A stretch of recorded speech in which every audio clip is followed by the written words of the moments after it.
Uy, grabe yung kapitbahay natin. Okay naman yung bagong jowa. Uy, grabe naman. Ang tanda naman ng jowa niya. Pero in fairness, may itsura yung ano niya. Di ba? Yung, ako mo? Oo nga eh. Makakano na yan. Makakaluwag na. Ano ka pa?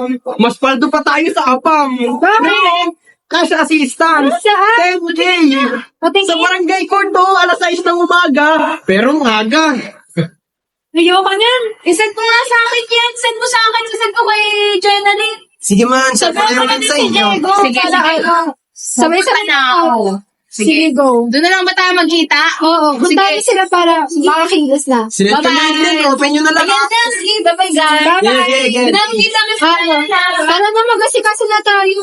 Pas muna, dilata mo na lang. Kuy, manalayin tayo. Bahala ka dyan.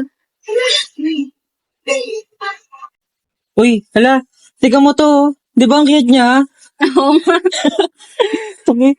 Hala, tika mo po. Uy, nandyan Tapos, pala uy, kayo. Hala, nandiyan ka pala. Tingnan nyo, sinan sa akin ni Uy, ni Lance. Merong cash assistance. So, punta tayo doon. Hala, sige, sayang din yan. Pwede yan. Hintayin muna natin sila Lance dito. Oo. Pupunta ba tayo?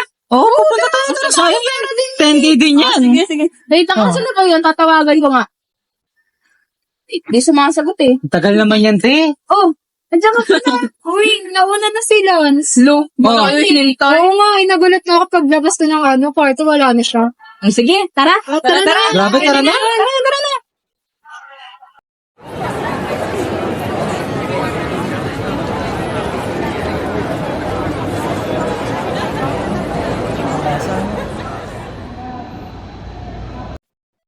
Mga kairito naman, nasan na ba yung mga yun? Tara. Ano, gusto niyo ba pumunta muna sa Ano ginagawa niyo? Yung ayuda natin, wala pa rin. Wait lang kasi, para may remembrance tayo. Remembrance natin, kanina pa tayo dito nag-aantay. Uy, kumalma ka nga lang. Ay, nako. Yung barangay na yung palpak talaga sila. Hintayin mo. Hindi ko lang nasin yan. Sundan natin, tara te. Kawawa naman yan.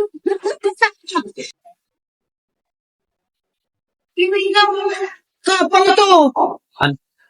May pinost po tayo na ganyan. Wala lang po. Wala rin po. Kanina kami doon, Anong oras na? Nagtatangalinan, daming tao dun sa court ka. Gugutom na kami ka. Pang-assistant. Dali lang po. Ganun, muna kayo. Mga kabarangay, magsinaan po muna at maupo. Yun. Paano to ka? Yung sa cash assistance na yan, wala naman binibigay sa aming kautusan na mamimigay ngayon. At Tama wala po yun. And, nakikita nyo naman sa post, tingnan nyo ba naman yung mismo spell ng assistance mali.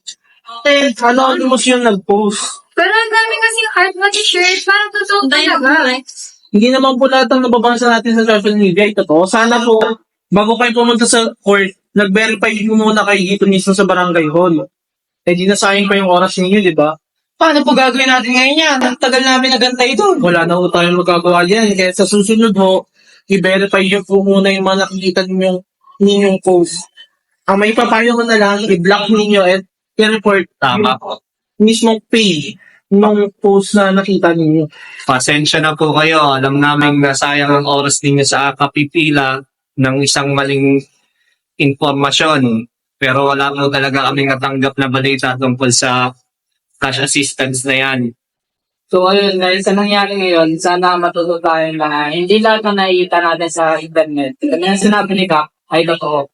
So, ngayon, ang gawin na lang natin, hindi lang sa bayan, sa bayan ng katauhan, is i-report na lang natin. Yan lang. Tama ba? Report na natin. Sige. Tapos pagkaan nyo ulit, yung mga tao dun sa court na sabihin ninyo, wala naman talaga mamimigay ng 10K. Sige po. Salamat po. Salamat. Pumalit po ulit. Ingat po kayo. Salamat.